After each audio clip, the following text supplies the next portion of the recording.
Alat yang dibutuhkan adalah gelas atau botol, sendok makan, pengaduk, panci, kompor, lap, dan stopwatch. Sedangkan bahannya adalah air, garam, dan gula.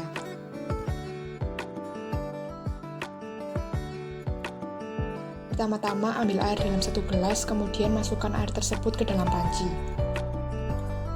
Hidupkan kompor, letakkan panci di atasnya, lalu nyalakan stopwatch. Tunggu air hingga mendidih, selanjutnya matikan stopwatch dan catat waktu yang tertera. Langkah kedua adalah setelah panci sudah dicuci dengan bersih dan dingin, ambil air dalam satu gelas yang sama, kemudian tambahkan 1 sendok makan garam. Aduk hingga seluruh garam larut.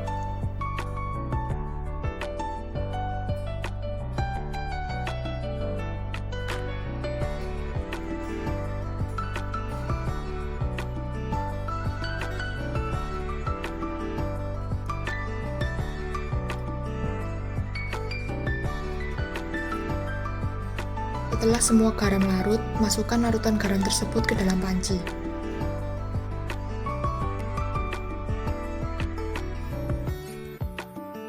Hidupkan kompor, letakkan panci di atasnya, lalu nyalakan stopwatch. Tunggu hingga larutan garam mendidih, selanjutnya matikan stopwatch dan catat waktu yang tertera. Langkah ketiga adalah setelah panci sudah dicuci dengan bersih dan dingin, ambil air dalam satu gelas yang sama, kemudian tambahkan 3 sendok makan garam. Aduk hingga seluruh garam larut.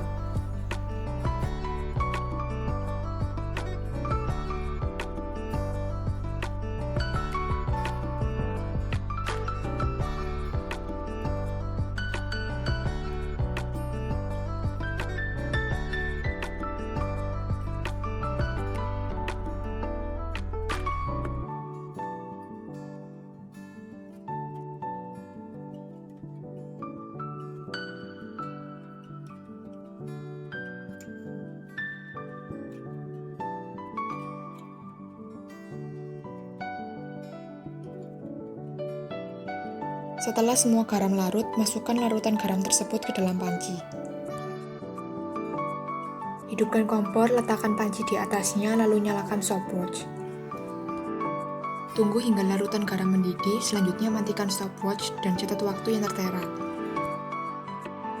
Langkah keempat adalah setelah panci sudah dicuci dengan bersih dan dingin, ambil air dalam satu gelas yang sama, kemudian tambahkan 1 sendok makan gula. Aduk hingga seluruh gula larut.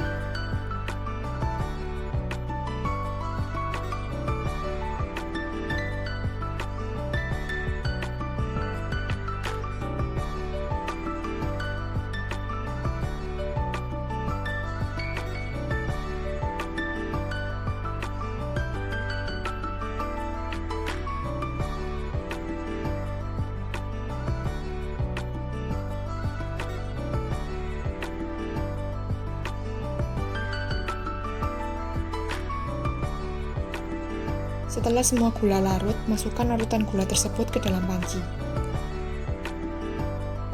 Hidupkan kompor, letakkan panci di atasnya, lalu nyalakan stopwatch.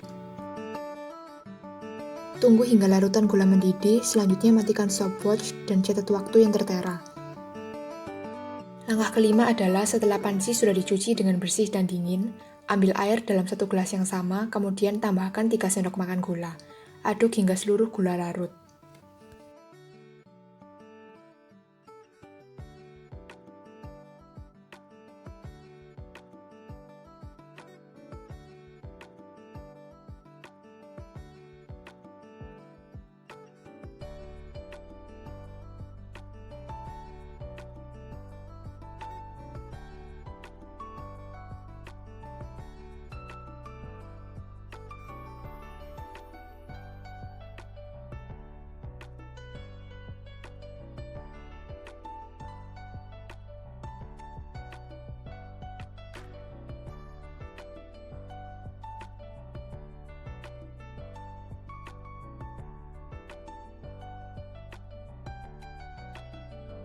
Setelah semua gula larut, masukkan larutan gula tersebut ke dalam panci.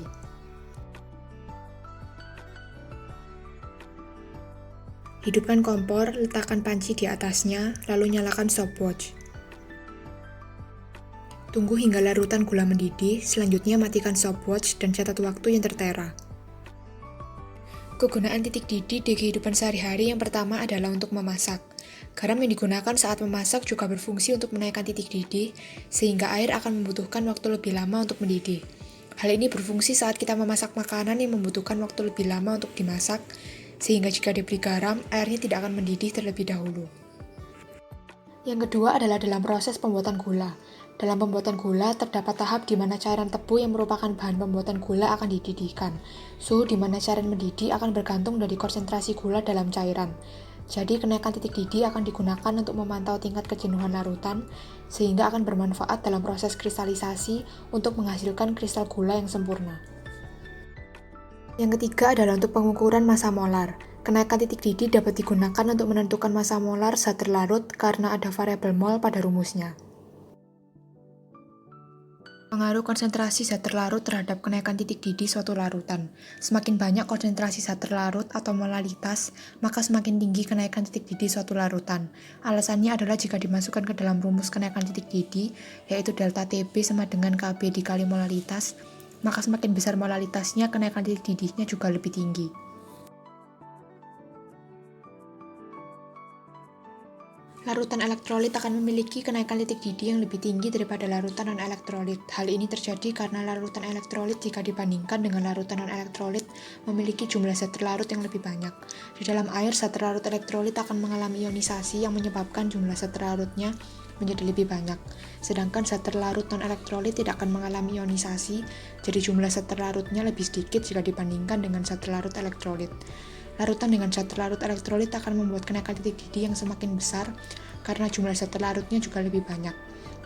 Larutan yang mengandung zat terlarut non-elektrolit akan memiliki kenaikan titik didih yang lebih kecil dibandingkan dengan larutan dengan zat terlarut elektrolit karena jumlah zat terlarutnya juga lebih sedikit.